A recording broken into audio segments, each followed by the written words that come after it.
Hello दोस्तों, तो आज हम शुरू करेंगे क्लास 10 साइंस का सब्जेक्ट, जिसमें आपका पहला टॉपिक रहेगा रासायनिक अभिक्रिया एवं समीकरण, जिसको इंग्लिश में बोलते हैं केमिकल रिएक्शंस एंड इक्वेशन। ठीक है, उसमें सबसे पहले अपन स्टार्ट करेंगे आज रासायनिक अभिक्रिया के बारे में। अब आप लोग ये कहोगे सर ये रासायनिक अभिक्रिया होती क्या है, तो पहले मैं आपको ये बता देता हूँ कि रासायनिक अभिक्रियाएँ क्या होती है क्या नहीं होती है। उससे पहले अपन डिस्कशन कर लेंगे, लेकिन उससे पहले अपन थोड़ा बहुत केमिकल रासायनिक डिस्कशन के बारे में पढ़ लेते हैं। वैसे आपने 10 तक साइंस तो सब ने पढ़ी होगी, क्या होता है रासायनिक अभिक्रिया वगैरह आपने 9 तक तो सब ने पढ़ी होगी। जैसे मैंने आपको उससे पहले आपको बताया था, मैंने भौतिक परिवर्तन एवं रासायनिक परिवर्तन, उससे पहले मैंने आपको परिवर्तन के बारे में भी बताया होगा, जिसमें आपको मैंने 2 परिवर्तन बताए थे, एक भौतिक परिवर्तन और एक रासायनिक परिवर्तन। भौतिक परिवर्तन किसे कहते हैं? ऐसा परिवर्तन जिसमें अभिक्रिया के जिसमें कोई नया उत्पाद नहीं बनता। जबकि रासायनिक अभिक्रिया किसे कहते हैं? जिसमें अभिक्रिया में रासायनिक उत्पाद यानी नया कोई रासायनिक पदार्थ बनता है, उसे बोलते हैं अपन वो रासायनिक परिवर्तन। उसी प्रकार हम कह सकते हैं कि रासायनिक अभिक्रिया किसे कहते हैं? कि ऐसी अभिक्रियाएं, क्या बोलेंगे, यानी ऐसी अभिक्रियाएं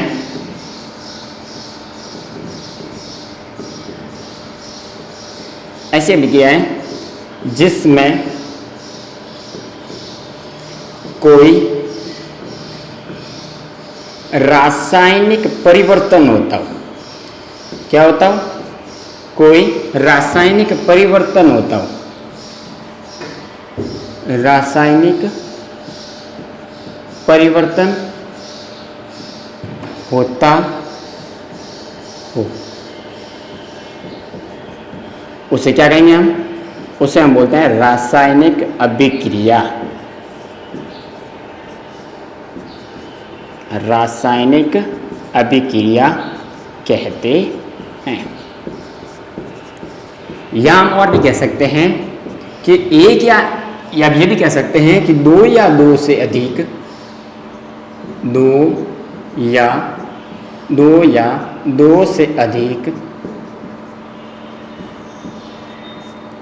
पदार्थ मिलकर या पदार्थों का मिलना भी क्या कहलाता है? रासायनिक अभिक्रिया। यानी हम इसमें क्या कह सकते हैं कि ऐसी अभिक्रिया है जिसमें कोई रासायनिक परिवर्तन होता हो। अब रासायनिक परिवर्तन मैंने आपको बता दिया, जिसके अंदर ऐसा परिवर्तन जिससे कोई नया पदार्थ बनता हो। जैसे मैं एग्जांपल लेता हूं, for example H2 plus O2। जैसे देखो H2 प्लस O2 मैंने एक एग्जांपल लिया। इस H का मतलब क्या है? हाइड्रोजन, और O2 का मतलब क्या है? ऑक्सीजन। जब हाइड्रोजन और ऑक्सीजन मिलते हैं तो आपको पता है क्या बनता है? तो हाइड्रोजन और ऑक्सीजन मिलकर क्या बनाएंगे? H2O, यानी जल बनाएंगे। यानी H2O जल बनाते कि नहीं बनाते? वैसे ही देखो एक और एग्जांपल लिखो, for example Mg plus O2। ठीक है, Mg को बोलते हैं मैग्नीशियम और O2 को ऑक्सीजन। ठीक है, जब मैग्नीशियम और ऑक्सीजन मिलते हैं तब बनता है मैग्नीशियम ऑक्साइड। तो आपने ऐसे बहुत सारे तत्व देखे होंगे, तो मैं क्या बोल रहा हूँ, जैसे मैंने एक पदार्थ लिया तो अपन परिवर्तन कैसे कहेंगे? वे अभिक्रिया है जिसमें कोई रासायनिक परिवर्तन होता हो। रासायनिक परिवर्तन कैसे? जैसे ये मैंने एक रासायनिक पदार्थ लिया, ये कोई रासायनिक पदार्थ लिया, और दोनों को मिक्स किया तो मुझे एक नया पदार्थ प्राप्त हुआ। यानी जो मुझे प्राप्त होना था उससे अलग ही प्राप्त हुआ, उसे बोलते हैं रासायनिक परिवर्तन। उसी प्रकार रासायनिक अभिक्रिया किसे कहेंगे? कि ऐसी अभिक्रियाएं जिसमें कोई रासायनिक परिवर्तन होता हो उसे रासायनिक परिवर्तन कहते हैं। या दो से अधिक पदार्थों का मिलना भी क्या कहलाता है? रासायनिक समीकरण। ठीक है, तो आपको फॉर एग्जाम्पल और आपको एग्जाम्पल चाहिए तो मैं और एग्जाम्पल दे देता हूं। जैसे 2 या 2 से अधिक, तो आप HCl प्लस NaOH को भी जोड़ सकते हो। जैसे HCl का मतलब होता है हाइड्रोक्लोरिक अम्ल, हाइड्रोक्लोरिक अम्ल, जैसे कि अपने क्लास 9th के अंदर 8th के अंदर पढ़ा होगा। ठीक है, हाइड्रोक्लोरिक अम्ल जो कि अमाशय के अंदर भी पाया जाता है, तो आपने वहां पे भी पढ़ा होगा, तो इसको बोलते हैं हाइड्रोक्लोरिक अम्ल। NaOH को बोलते हैं NaOH, सोडियम हाइड्रोक्साइड, जो कि एक क्षार होता है, सोडियम हाइड्रोक्साइड, जो कि एकदम क्या होता है? एक क्षार होता है। ठीक है, हाइड्रोक्लोरिक अम्ल जो कि हमारे अमाशय के अंदर HCl ग्रुप में पाया जाता है। सोडियम हाइड्रोक्साइड जो कि आपने देखा ही होगा, आपने इसके बारे में भी ज्यादा पढ़ा होगा। सोडियम हाइड्रोक्साइड जो एक क्षार होता है और एक प्रबल क्षार होता है। ठीक है ना। तो आपने उसके बारे में पढ़ा होगा। जब मैंने इसकी अभिक्रिया इसके साथ करवाता हूं तब क्या बनता है, देखो एक बनेगा NaCl, लवण बन जाता है। क्या बन जाता है, लवण बनता है कि नहीं बनता। तो अपन एक देखो ये देखो एक या एक से अधिक पदार्थ लिए, दो या दो से अधिक पदार्थ लिए, और दो मैंने नए पदार्थ भी लिए, उससे भी नया रासायनिक पदार्थ बना, उसे बोलते हैं हम रासायनिक अभिक्रिया। ठीक है, ठीक है। साथ में क्या बन गया, जल। ओके, तो आपने सब देखा होगा कि हाइड्रोक्लोरिक अम्ल अपन ले रहे हैं HCl, साथ में क्या ले रहे हैं, सोडियम हाइड्रोक्साइड NaOH ले रहे हैं, और साथ में क्या बन रहा है, लवण बन रहा है NaCl, और H2O जल बन रहा है। तो आपने देखा होगा जब ऐसी रासायनिक अभिक्रिया जिसमें कोई रासायनिक पदार्थ बनता हो या कोई रासायनिक परिवर्तन होता हो उसे क्या बोलते हैं, रासायनिक अभिक्रिया। या कैसे कहते हैं, दो या दो से अधिक पदार्थों का मिलना भी क्या कहलाता है, रासायनिक अभिक्रिया। जिसमें अपन ने बताया H2O2, मैंने कहा दो या दो से अधिक पदार्थ भी हो सकता है, एक से एक अधिक पदार्थ भी हो सकता है। जैसे H2 और O2 ये भी एक क्या हो गई, रासायनिक अभिक्रिया, और Mg और O2 ये भी क्या हो गई, रासायनिक अभिक्रिया। और आपको मैंने दो या दो से अधिक पदार्थ भी बता दिए, जिसमें आपको हाइड्रोक्लोरिक अम्ल और NaOH बता दिया, साथ में क्या बन गया, लवण बन गया, और साथ में क्या बन गया, जल बन गया। इस अभिक्रिया को अपन उदासीकरण अभिक्रिया भी कहते हैं, जो कि हम आगे चैप्टर में पढ़ेंगे। लेकिन आपको बता दूं ये है रासायनिक अभिक्रिया, इसके बारे में और पढ़ा आपने डिटेल में। ठीक है,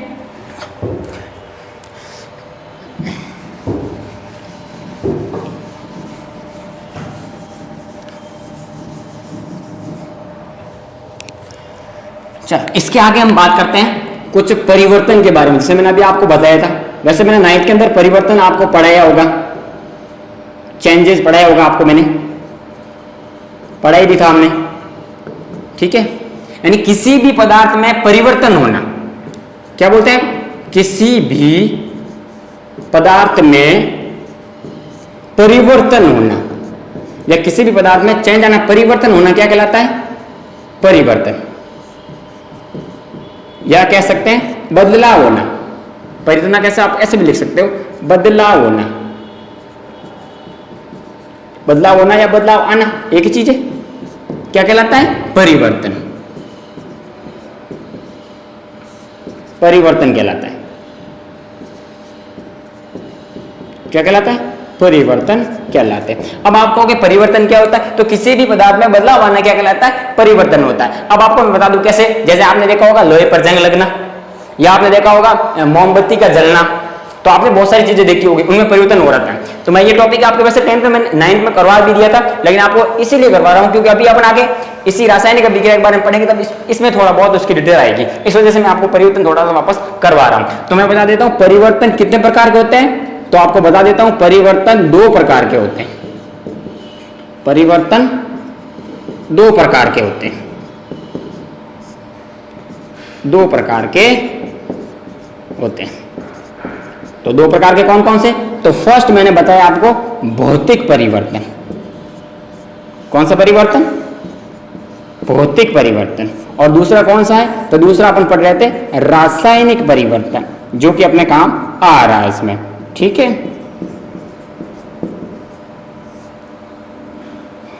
ठीक है।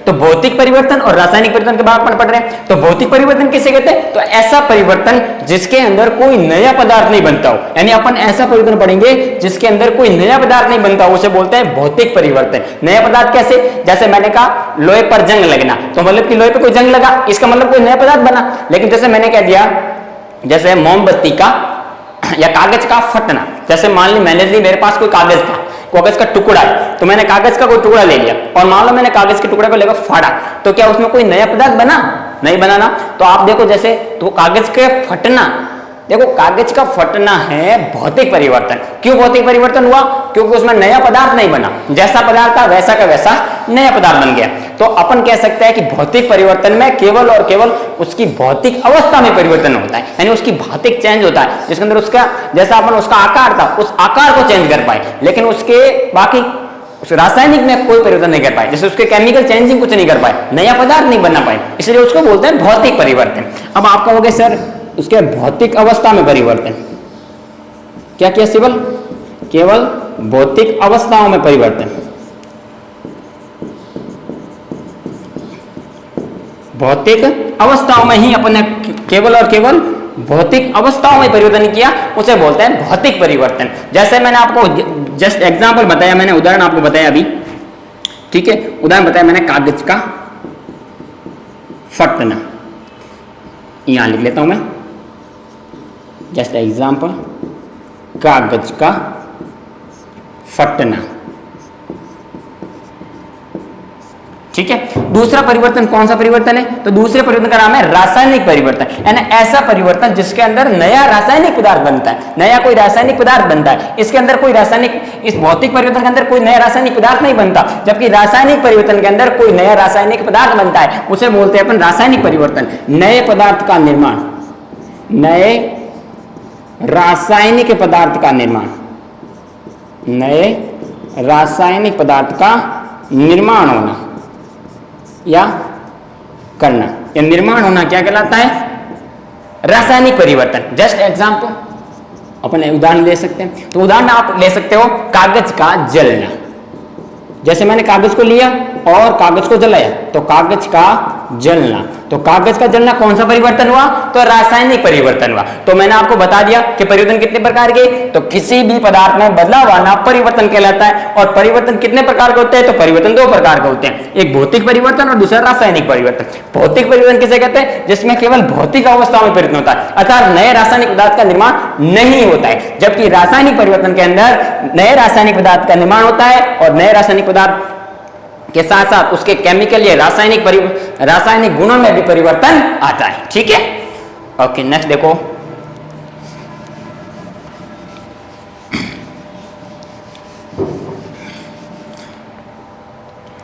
अब देखो, जैसे मैंने आपको बता दिया रासायनिक अभिक्रिया। अब आप कहोगे तो रासायनिक अभिक्रिया वैसे तो बहुत प्रकार की होती है, लेकिन अपन जनरली रासायनिक अभिक्रिया बहुत कम पढ़ेंगे इसके बारे में। उससे पहले अपन पढ़ेंगे रासायनिक समीकरण। एक चीज आती है रासायनिक समीकरण, क्या पढ़ेंगे? रासायनिक समीकरण, इसको बोलते हैं केमिकल इक्वेशन। क्या बोलते हैं इंग्लिश में? Chemical equation. ओके, तो अपन केमिकल इक्वेशन के बारे में पढ़ते हैं। अब ये रासायनिक समीकरण क्या होता है, अपना चैप्टर यहीं से स्टार्ट होता है। रासायनिक अभिक्रिया की अपन परिभाषा पढ़ ली, बस अपन कुछ ज्यादा कुछ नहीं पढ़ना। इसके अलावा अपन आगे और पढ़ेंगे कैसे रासायनिक परिवर्तन में आता है, कैसे उसमें नए पदार्थ बनते हैं, वो और किस अवस्था में बढ़ते हैं। तो उसके बहुत सारे पदार्थ होते हैं, जिसमें भौतिक अवस्था में परिवर्तन, रासायनिक अवस्था में परिवर्तन, उसके गुणों में परिवर्तन, जैसे अपन ने बहुत सारे पढ़ लिए। ठीक है, अब अपन पढ़ते हैं रासायनिक समीकरण। तो रासायनिक समीकरण किसे कहते हैं? तो किसी भी पदार्थ का, किसी भी पदार्थ या किसी भी पदार्थ के गुणों को या पदार्थ को अणुसूत्रों के प्रतीकों के रूप में लिखना, अणुसूत्रों के प्रतीकों के रूप में लिखना। अब प्रतिशतों के रूप में कैसे लिखना, प्रतीकों के रूप में कैसे लिखना? जैसे मैंने आपको अभी बताया था कि रासायनिक अभिक्रिया अपन ने की, लेकिन रासायनिक समीकरण क्या है इसके बारे में पढ़ना बहुत जरूरी है। तो अपन ये बताते हैं कि रासायनिक समीकरण उसे कहते हैं कि किसी पदार्थ को उस अणुसूत्रों के प्रतीकों के रूप में लिखना। अणुसूत्रों के प्रतीक कैसे? जैसे मैंने कहा ये Mg, तो Mg एक प्रतीक है। मैग्नीशियम नंबर 12 पे आता है, कितने नंबर पे आता है? 12 नंबर पर। तो आप मुझे बताओ, तो इसका एक प्रतीक लिखा मैंने, इसको बोलते हैं मैग्नीशियम। ठीक है, तो ये 12 नंबर पे आता है। इसका मतलब मैंने क्या, किसी भी पदार्थ को अणुसूत्रों को इसके प्रतीक के रूप में लिखना क्या कहलाता है? रासायनिक समीकरण। अब समीकरण कैसे बनती है? तो समीकरण कैसे बनती है? तो अपन क्या करते हैं, दो प्रतीकों को हिसाब में लेते हैं और दो प्रतीकों को साथ में लेकर के अपन समीकरण बनाते हैं। तो आपको पता होगा इसके ऊपर +2 होता है और इसके ऊपर -1 होता है। ठीक है, और अगर आपको नहीं आता तो मैं यही बता देता हूं कि अपन को कैसे इसको इधर कैसे सूत्र बनता है, फॉर्मूला कैसा बनता है वो भी बता देता हूं। देखो आपके ऊपर ये देखो, ये 2 दे रखे हैं और ये 1 दे रखा है। अब आपको मैं बता देता हूं यहां पर, वैसे तो मैं आगे बताऊंगा लेकिन आपको फिर भी यहां बता देता हूं। आपको 9th में बताया होगा मैंने कि ये Mg दिखाई दे रहा है आपको, Mg को ऐसे कैसे लिख लेना और Cl को भी ऐसे कैसे लिख लेना। अब देखो Cl के ऊपर -1 है तो यहाँ -1 आता है, लेकिन आपको -1 लिखने की कोई जरूरत नहीं, क्योंकि -1 का मतलब 1 ही होता है, इसका कोई मतलब नहीं है। लेकिन इसके ऊपर देखो +2 को दे रखे हैं, जबकि +2 का अपन को सिर्फ 2 लिखना है और ये 2 हमेशा उसके उल्टे रूप में आएगी, यानी ये 2 इसके नीचे आएगा और ये 1 इसके नीचे आएगा। तो 1 को लिखने की जरूरत है नहीं और 2 इसके नीचे आप लिख सकते हो। तो इसको बोलते हैं मैग्नीशियम क्लोराइड, जो हमारा यहाँ पर उत्पाद बनेगा। क्या बनेगा? उत्पाद। इसको बोलते हैं अभिकारक। इसको बोलते हैं अभिकारक और इसको बोलते हैं उत्पाद, प्रोडक्ट। इसको बोलते हैं रिएंट और इसको बोलते हैं उत्पाद, प्रोडक्ट। ठीक है, अब आपको मैं बता दूं, अब आप कहोगे सर ये अभिकारक, ये उत्पाद क्या होता है? तो अभिक्रिया में भाग लेने वाले पदार्थ क्या कहलाते हैं? अभिकारक। क्या बोलते हैं उसको? अभिकारक। चलो इसके बारे में अपन आगे और डिटेल पढ़ते हैं। तो अब एक चीज आई अभिकारक। ठीक है, अभिकारक किसे कहते हैं? वे जो किसी भी रासायनिक समीकरण या रासायनिक अभिक्रिया में भाग लेते हैं।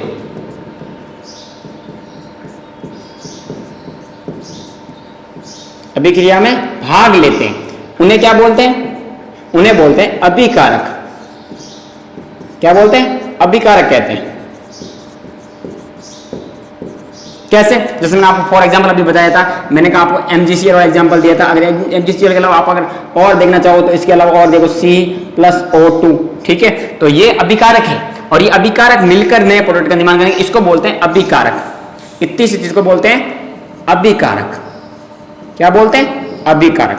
जब ये जुड़ेंगे आपस में तो जुड़ करके नया उत्पाद बनाते हैं। इस साइड बनता है उत्पाद, प्रोडक्ट, दूसरी चीज आती है प्रोडक्ट, उत्पाद। उत्पाद किसे कहते हैं? वे जो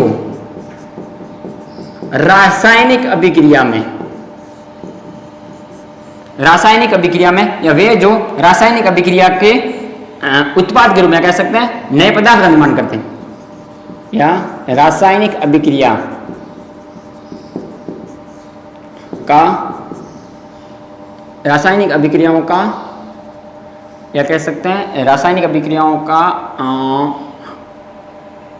नया उत्पाद, या कह सकते हैं नए पदार्थ का निर्माण करना, या नए पदार्थ, रासायनिक अभिक्रियाओं के नए पदार्थों का या नए पदार्थों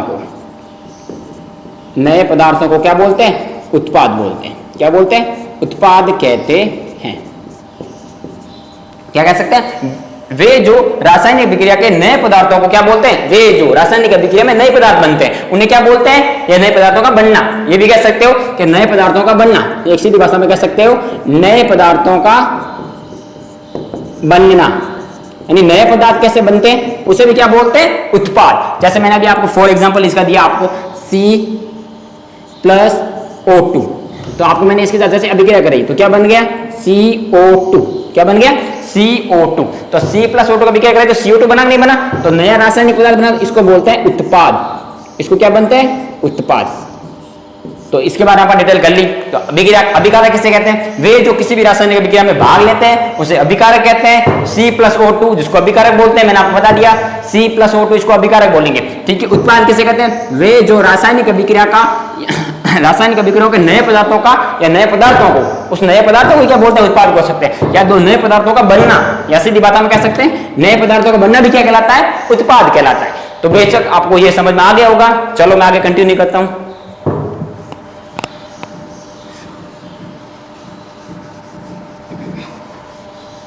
चलो इसके बाद में अपन आगे आते हैं रासायनिक अभिक्रिया के बारे में अपन और डिस्कशन करते हैं। रासायनिक समीकरण अपना लंबा चलेगा, कैसे रासायनिक समीकरण बनती है। तो अब अपन पढ़ते हैं रासायनिक समीकरण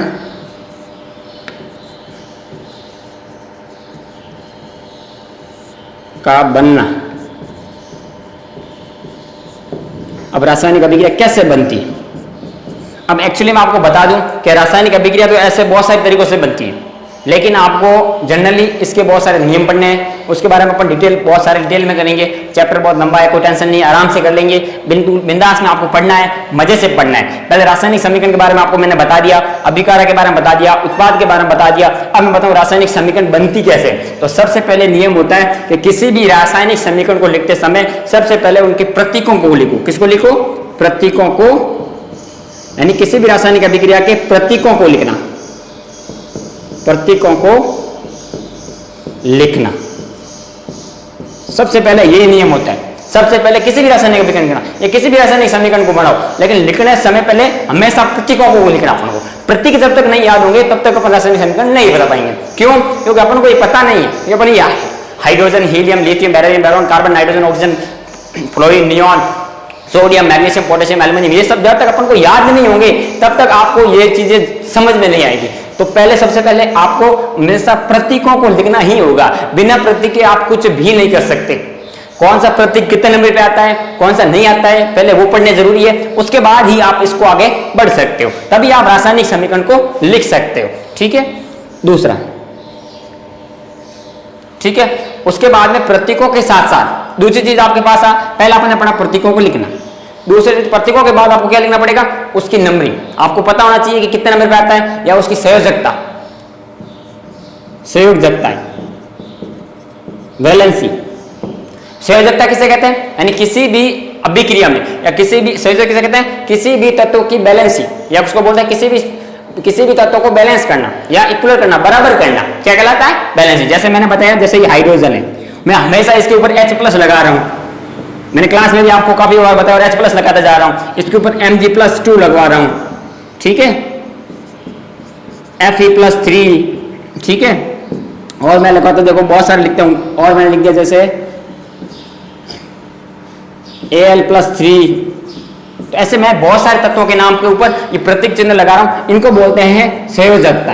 क्या बोलते हैं, संयोजकता। इनको संयोजकता क्यों बोलते हैं, क्योंकि ये बैलेंसिंग कर लेते हैं किसी भी तत्व की, उसकी पूर्ण संयोजकता, उसको पूर्ण कर लेते हैं, किसी भी उसकी अष्टक को कर देते हैं, कहते हैं मतलब उसको 8 परमाणु लास्ट तक चाहिए, वो इसमें पूर्ण हो जाते हैं।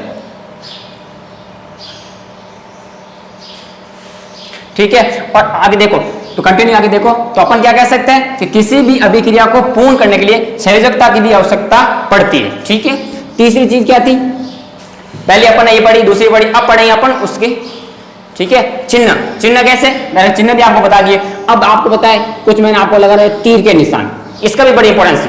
तीर के इस तरफ जो आते हैं उसको बोलते हैं अभिकारक। क्या बोलते हैं, अभिकारक। और तीर के इस तरफ होते हैं उसको बोलते हैं उत्पाद। क्या बोलते हैं, उत्पाद। ये भी अपन देखते हैं कि अभिकारक और उत्पाद दोनों के बारे में भी अपन बैलेंसिंग करनी जरूरी है। पता नहीं होगा कौन सा अभिकारक है कौन सा उत्पाद है, क्या करता, उत्पाद को अभिकारक बना रहे हो, अभिकारक को उत्पाद बना रहे हो, तो हमेशा अभिक्रिया के जो क्या कह सकते हैं, बाईं ओर, अभिक्रिया के बाईं ओर हमेशा क्या होंगे, अभिकारक, और दाईं ओर हमेशा क्या होंगे, उत्पाद। क्या होते हैं, उत्पाद। ठीक है, कभी कभार अपन ऐसे भी करते हैं, जैसा कोई अभिक्रिया लिखते हैं तो उसके ऊपर, जैसे मैंने अभिक्रिया लिखी, ऐसी कोई अभिक्रिया लिखी मैंने, जैसे मैंने लिख दिया N2 और H2, N2H2 लिख ली, और ऊपर मैं ऐसे Ni या ऐसे Fe+ ऐसे कुछ लिख रहा हूं, और इधर लिख रहा हूं NH3। ठीक है, ऐसा भी लिखता हूं मैं, कई बार ऐसे भी ऊपर लिखता हूं। इस ऊपर वाले हिस्से को बोलते हैं उत्प्रेरक। क्या बोलते हैं, कैटेलाइज्ड, उत्प्रेरक। क्या बोलते हैं इसको, उत्प्रेरक। ठीक है, इसको क्या बोलते हैं अपन, उत्प्रेरक। कैसे बोलते हैं उत्प्रेरक, क्योंकि ये अभिक्रिया में भाग नहीं लेता। क्या नहीं लेता, अभिक्रिया में भाग नहीं लेता, ये कभी भी अभिक्रिया में भाग नहीं लेता, केवल और केवल अभिक्रिया को प्रेरित करता है कि अभी आप यहां से यहां तक आओ। ये सिर्फ काम किसका होता है, उत्प्रेरक का। ये भी कई बार रासायनिक समीकरण में काम आता है। ठीक है, इसके आगे भी अपन डिस्कशन कर रहे हैं और डिस्कशन कर रहे हैं। ठीक है, इसके आगे भी देखो और डिस्कशन कर लें। ठीक है, उत्प्रेरक के बारे में बता दिया आपको। ठीक है, अभिक्रिया में भाग नहीं लेते। इसके अलावा अपन और देखें, अब अपन अभिक्रिया को देखें, देखो C+O2। ठीक है, उसके बाद देखो मैं यहां लिख रहा हूं G, यहां लिख रहा हूं G, और यहां CO2G। इन सिंबलों का मतलब क्या है, इनका मतलब है कि ये गैसीय फॉर्म में, ये गैसीय फॉर्म में, ये भी गैसीय फॉर्म में। क्योंकि इनको मैं सिंबलों को इसलिए दर्शाता हूं क्योंकि किसी भी तत्व की प्रतीक को दर्शाने से पहले उसको ये देखना पड़ता है कि उसकी अवस्थाएं क्या, क्योंकि पदार्थ की 3 अवस्थाएं होती हैं, ठोस, द्रव और गैस। अपन इसके बारे में जरूर पढ़ते हैं, अपन ये 6, 7, 8 से पढ़ते आ रहे हैं कि पदार्थ की 3 अवस्थाएं होती है, ठोस, द्रव और गैस, जिसमें अपन गैस, इन प्रतीकों से पता चलता है कि उस पदार्थ या उस तत्व की अवस्थाएं क्या है, कि भाई वो ठोस अवस्था में है, गैस अवस्था में है या द्रव अवस्था में। उसको दर्शाने के लिए अपन ये चीज करते हैं। ठीक है, ठीक है, और उसके बाद देखो आगे,